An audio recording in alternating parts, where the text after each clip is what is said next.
Ladies Chica, the long wait is over. Matapos ang 6 years, lumabas na ang pinakahihintay na chismis ng taon. Alam nyo ba ang may usap-usapan na may ikakasal na sikat na love team?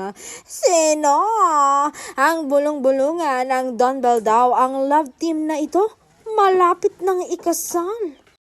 May iba rin na ang Kim Pao ang sinasabi, pero abangan na lang natin ang bagong chismis tungkol sa kasalang mangyayari na pag-uusapan sa buong showbiz at sa buong mundo.